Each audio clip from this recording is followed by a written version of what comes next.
Assalamualaikum warahmatullahi wabarakatuh. Selamat pagi. Sekarang Dok Dini Iko kebetulan ketemu kali dulu saking Surabaya. Ini Bapak Putri pada midhangetaken ilmu kasepuan, ilmu Jawa, ilmu makrifat, ilmu hakikat. Sugeng dalu ya, pripun kabare? Alhamdulillah kita masih beri kesempatan untuk bisa bertemu dan kita bisa ngobrol-ngobrol tentang apa yang kita ketemukan di pagi hari ini, hari Senin. Mudah-mudahan apa yang kita ketahui hari ini bisa bermanfaat bagi kita semua. Sedulur dimanapun panjenengan berada, hari ini hari Senin, sudah lama kita tidak bertemu lagi. Dan pemirsa, teman-teman dimanapun panjenengan berada, kawan-kawan dimanapun panjenengan, semoga diberikan kesehatan, kebahagiaan, rasa keberlimpahan, rasa kecukupan dalam menerima takdir Tuhan. Hari ini kita membahas tentang pesugihan. Bagaimana pendapat Bapak Qadir tentang orang-orang yang menempuh jalan pesugihan, karena hari ini mencari uang itu sulit sekali. Semua manusia harus kaya. Wong Jawa ngarani sugih.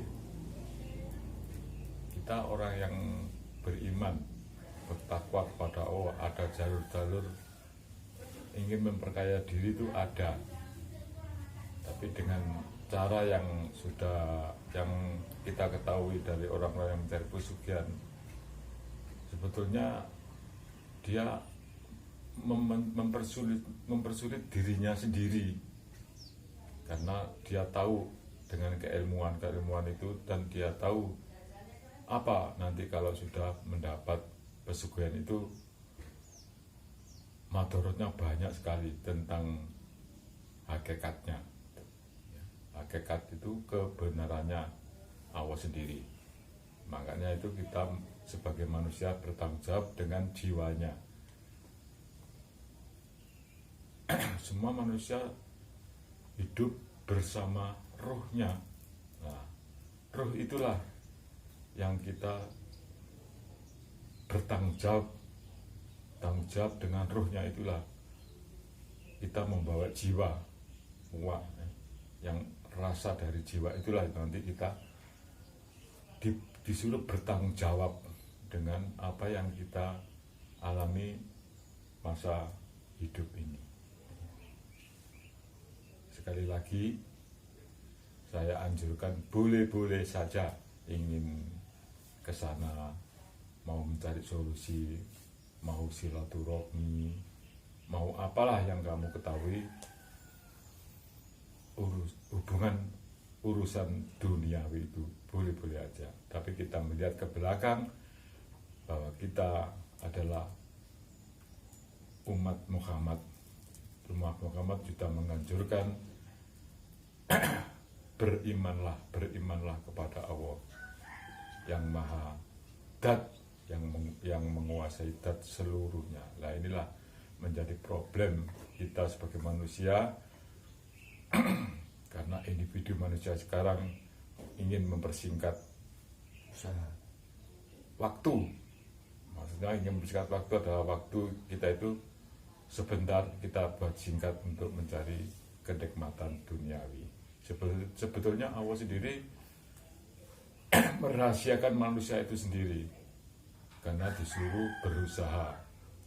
Apapun disuruh berusaha, bagaimanapun disuruh berusaha, entah itu berat atau tidak, itu kalau kita kembalikan kepada yang Maha Dat, tidak masalah. Bukan masalah maksudnya Allah itu Maha Tahu. Oke. Ya. Ngomong-ngomong, ini terkait banyak sekali kan praktek-praktek di dunia sekarang itu. Ya. Contoh-contoh pesugihan seperti di Gunung Kemuko, dengan ritual-ritual yang seperti itu. sebenarnya manusia itu diberi kesempatan untuk memilah dan memilih ya. Iya betul. Tapi itu resikonya banyak ya orang-orang yang seperti itu. Ya gini, bagi orang-orang yang imannya masih Islam itu masih kena pandangan pengaruh-pengaruh itu. Tapi carilah kesempurnaan Islam itu. Di dalam Islam itu ada syariat torekatnya, ada hakikatnya, ada marifatnya, dan semua itu sudah dirangkum dengan kewujudannya semua, bukan kewujudan dohir, kewujudannya adalah batiniah.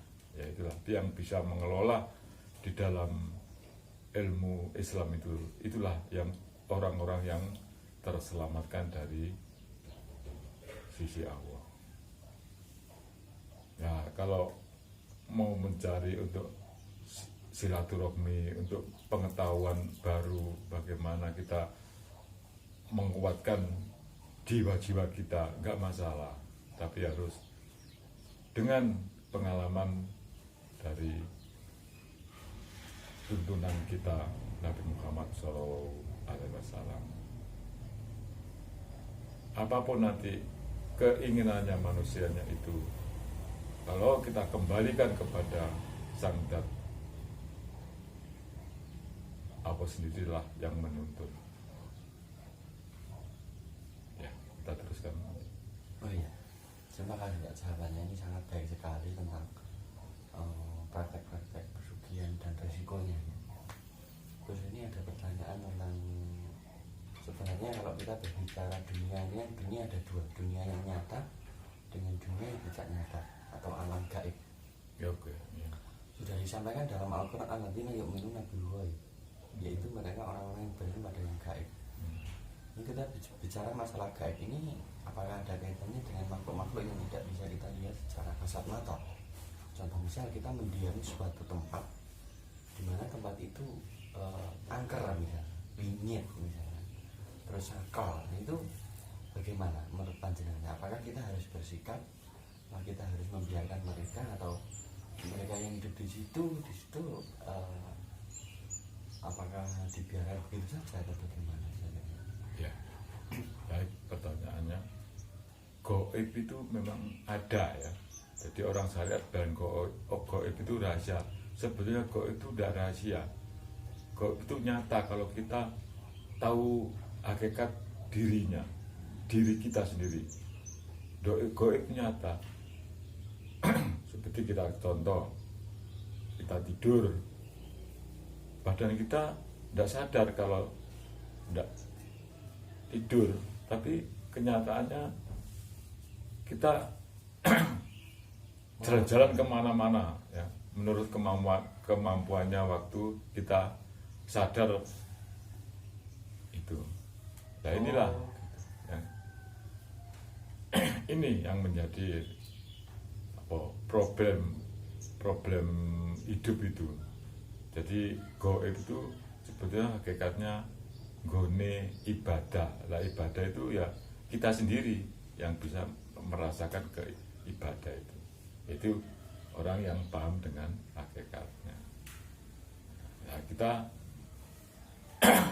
harus melalui tahapan-tahapan bagaimana syariat kita, bagaimana langkah syariat itu dinamakan torekot, jalannya syariat itu bagaimana.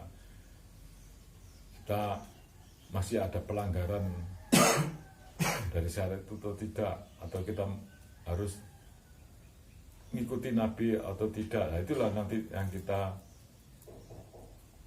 ketemukan dengan gaibnya itu.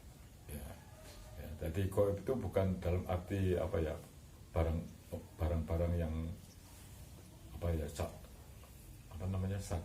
sakral itu bukan. Jadi gaib itu betulnya nyata. Kalau kita tahu sendiri bahwa itu paling nyata daripada kita yang wujud ini. Tidak nyata, karena Quran mengatakan dunia itu fakta morgana, dunia itu permainan semu. Nah, inilah. Nah, kita masalahnya belum kesampai situ. Jadi banyak orang mengatakan gaib. Ya, itulah makna dari gaib. Kalau kita menelusuri betul-betul di alam Jabarut, ya, ya mungkin bisa Anda pahami nanti. Jadi kita itu di alam nasut, alam yang nyata, alam yang dilihat dari mata ini, kasat mata ini, ya gini nih problemnya. Jadi kita harus mendiamkan bukan harus diam, mendiamkan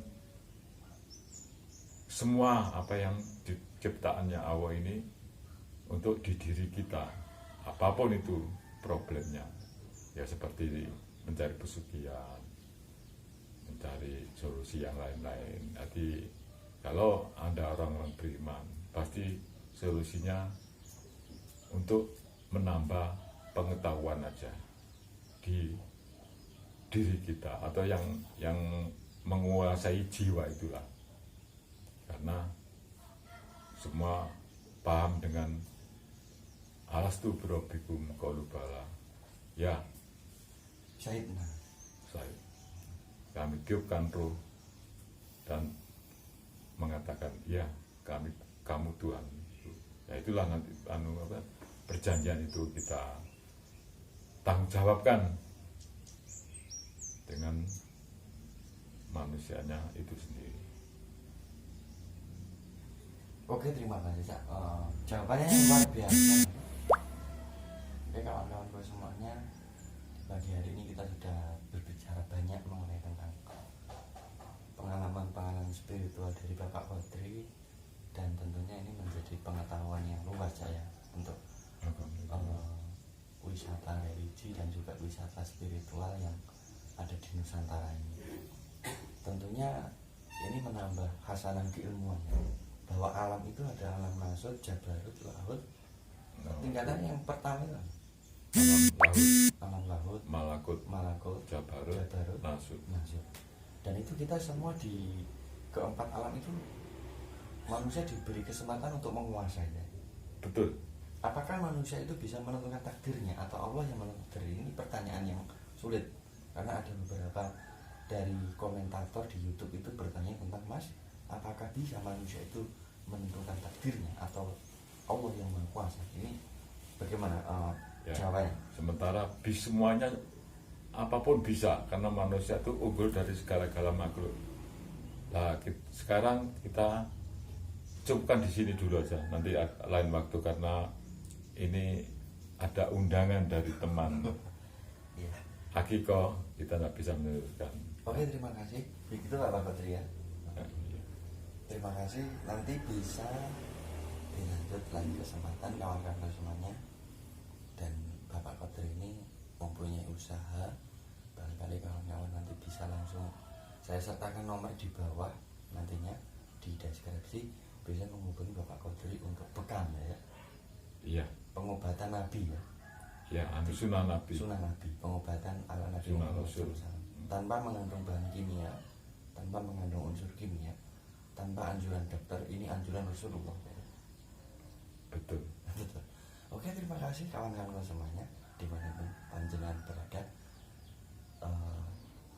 Mungkin cukup sekian diskusi kita, dialog kita, musyawarah kita di pagi ini. Semoga Allah memberikan kebahagiaan, kekayaan, dan rasa kecukupan, keberlimpahan bagi semua makhluk hidup. Assalamualaikum warahmatullahi wabarakatuh. Wassalamualaikum warahmatullahi wabarakatuh. Tak butuh hati, Pak. Nggih.